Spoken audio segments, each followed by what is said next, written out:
Roseanne heard a knock on the door and was tempted not to answer.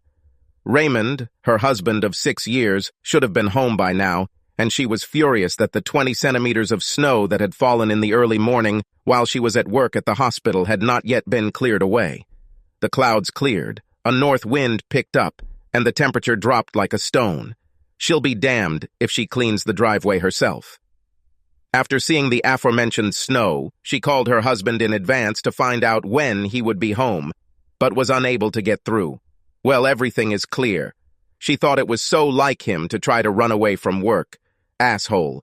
At the hospital, she changed into jeans and planned to relax on Sunday after an early morning and a busy day in various operating rooms and maternity wards, as anesthesiologists usually do. Since she had only been on staff for 18 months, she was required to be on duty on weekends. She heard the knock again and went to open the door, concerned that Raymond was still missing. She looked through the peephole and saw Dell standing next to an unfamiliar man in uniform.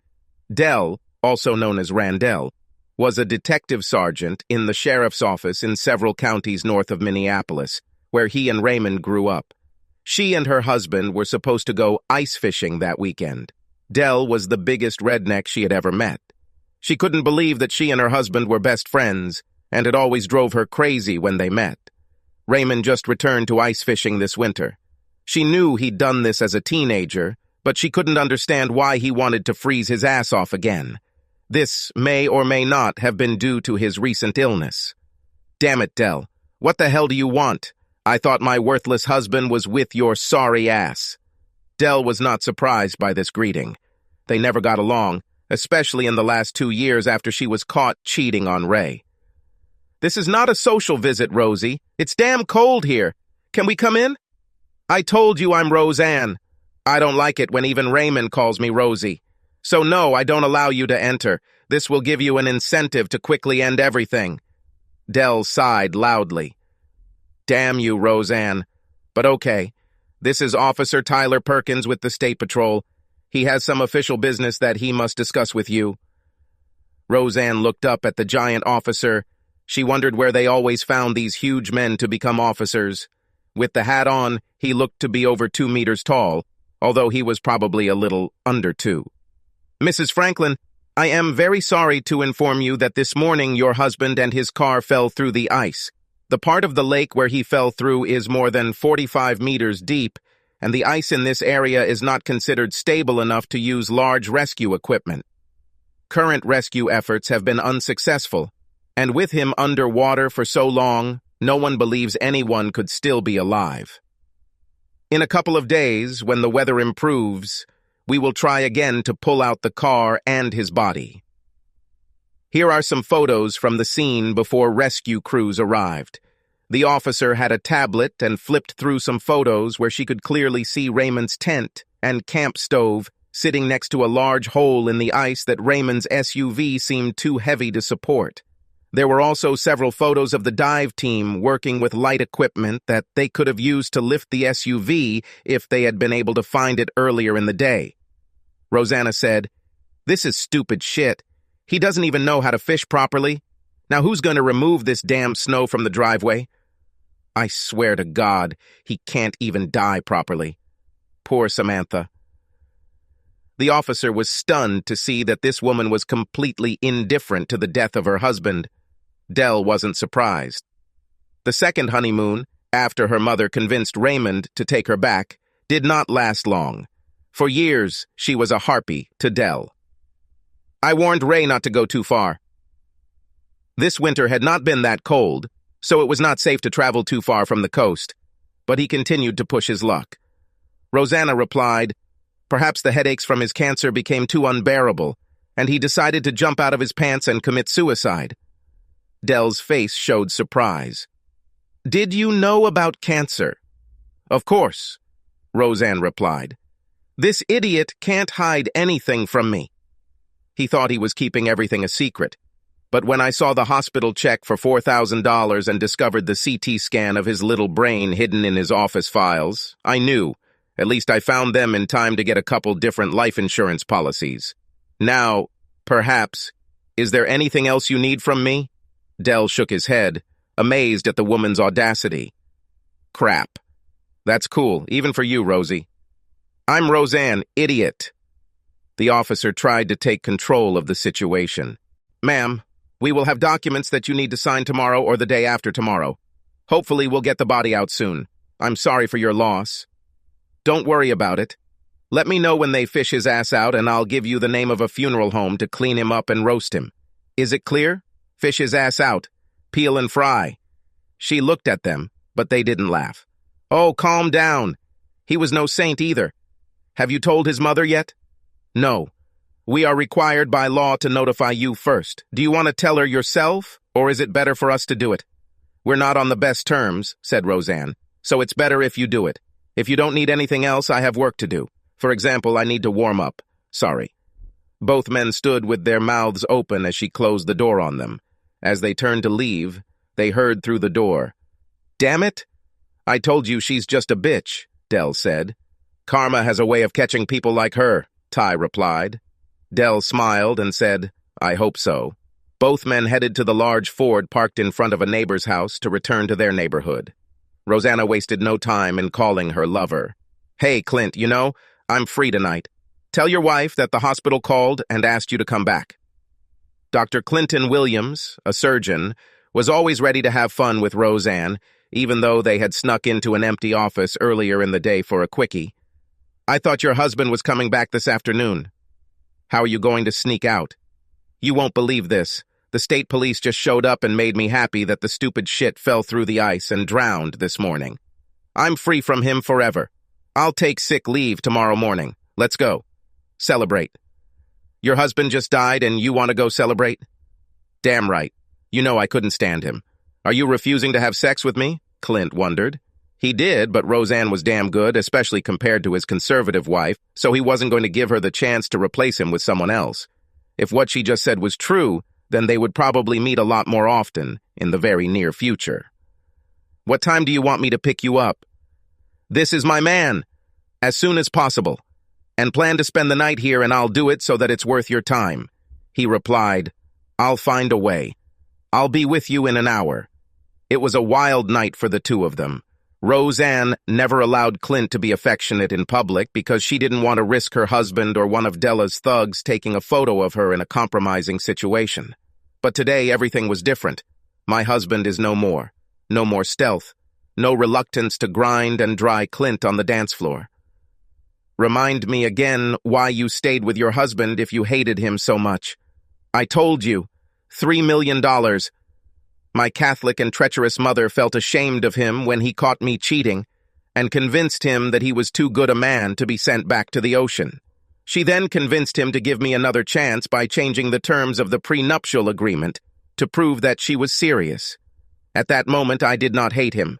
The original prenuptial agreement excluded everything I brought into the marriage, such as our home and anything I could get from my parents. After the divorce, everything changed. If I divorce him for any reason, he will get half of everything. However, if he divorces me, everything will be according to the terms of the old prenuptial agreement, unless he has evidence of infidelity, which is why you and I only had to have sex in the hospital under very controlled conditions. It would be too expensive to get caught. If I catch him cheating, I go back to the terms of the old prenuptial agreement, so I kept throwing sluts at him, but he never bought it. As you know, my parents were surgeons at the Mayo Clinic and had about $6 million in assets and a pension when they died in that accident last year. I didn't want him to receive even half of this amount, so I still remained married to him. I don't understand, Clint said. If you cheated on him before, why did you stay married? I just felt so bad.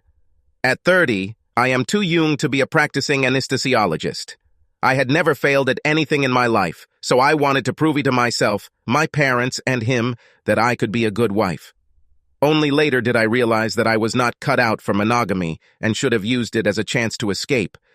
But my mother persuaded me to stay in the marriage. Stupid, I know, and expensive to this day. Kiss me, baby. After a fun evening in the town, she asked client to take her home, where they had sex. She was inspired by being free from Raymond. Exhausted and tired, they lay down next to each other and fell into a blissful sleep. At 8 in the morning, After a morning of sex in the shower, it was time for client to head home. They were still drying themselves off when they heard the garage door open and a uniformed Dell and her supposedly dead husband walked in. Dressed only in towels, Roseanne and Clint were shocked to see that Raymond was alive. Dell handed her a large manila envelope and said, "Roseanne Franklin, this is the official presentation." "Oh, and by the way, Dr. Cleet," Ray said, deliberately mispronouncing his name, "it's probably time for you to go home. I suspect that any minute your wife should receive her own envelope with photographs and video footage of your speech yesterday." Modesty be damned, Clint threw on his clothes and stormed out the door, hoping to clear things up before his wife got any incriminating information.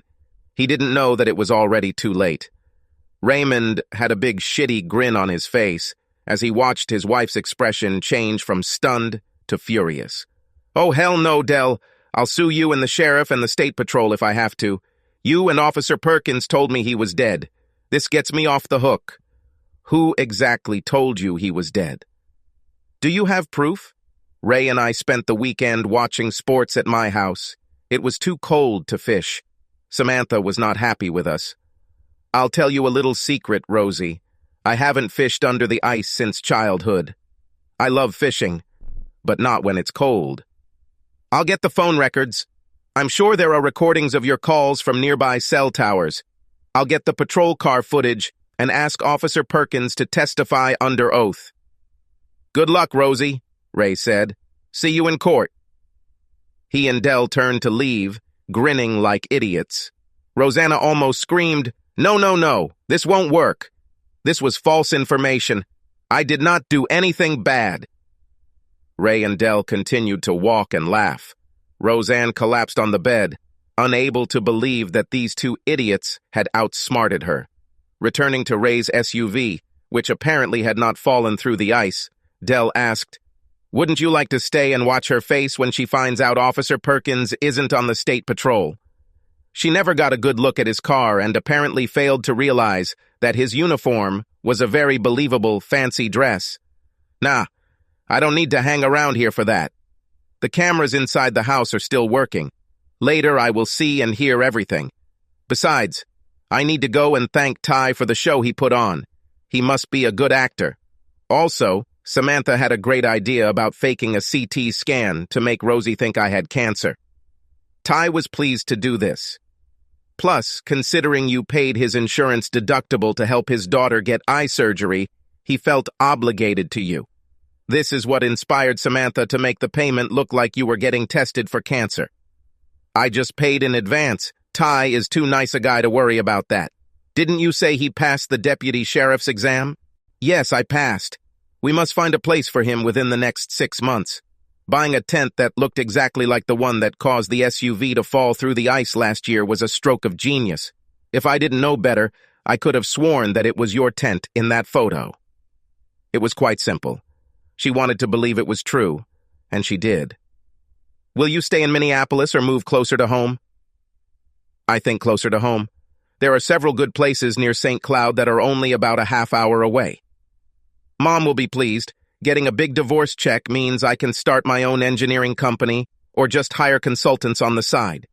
Maybe as a thank you for your help, I'll send you and Liz to Cancun for your anniversary. I'm surprised she's so interested in beach vacations given her fair skin. You only mention Cancun because you hope she'll put in a good word for you to her pretty sister Angela. It's good that you're the detective and not Rosie. You can see what's coming." But she, thank God, couldn't. "Take your time to talk to Angela. I don't think I'm really looking forward to going on a date with anyone right now, but hopefully I'll be ready to meet Angela soon. I think you'll be surprised how ready you are. In addition to the previous cheating, you suspected that she had been cheating on you again for over a year. I doubt you have much love left in your heart for Rosia. Right. Mostly sadness. But that doesn't mean I'm ready for someone else. I don't think it will be too hard to convince Angela to go to Cancun with me and Samantha. You should have seen Angela in a bikini. If you join us, you will see her wearing it." The mental image of Angela in a bikini seemed rather pleasant to Ray. "Won't their fair skin burn in the sun?" Dell laughed. I don't even understand why we are so sure that you are the smartest. Samantha kept mentioning me, giving her massages while we sipped margaritas under some impressive gazebo while she listened to the crashing waves. Plus, if she wants to sit in the sun, I'll be there to ensure that sunscreen is applied thoroughly and often. If Angela is with us, it will be much better for her if you do this work, and not me or anyone else. Ray smiled, thinking about how seductive these two red-haired sisters were. The trip was starting to look interesting. Rosie hired a lawyer and a private investigator to try to document that she was deliberately tricked by officers into giving her the opportunity to free herself. But Del, Ray, and Ty covered their tracks too well. Their phones were checked, and they all had alibis for the time they allegedly visited Rosie. She could not find a single witness who saw them in her house. Given the cold that Sunday afternoon, everyone tried to stay indoors. Eventually, she was forced to give over half of all her assets, including her inheritance from her parents, to Ray. She debated using the rest to pursue him, but decided it wasn't worth it. Dr. Clint's wife was not so understanding. She immediately kicked her husband out of the house and told her father, who was on the board of directors of the hospital. Rosie and Clint were suddenly laid off and had to leave town to find work. As for Ray and Del, Cancun was great, and they really enjoyed Samantha and Angela getting regular massages and protecting themselves with plenty of carefully applied sunscreen when needed. They even managed to spend one day deep-sea fishing. What they caught that day was fun, but the best catch of the day was watching Samantha and Angela sunbathing on the spacious deck of the boat. Now this was the best kind of fishing. Subscribe to our channel so that your second chaff doesn't cheat on you, and go ahead and listen to the next story, because this story is nothing compared to the next one. If you're under 18, don't even think about listening to the next one.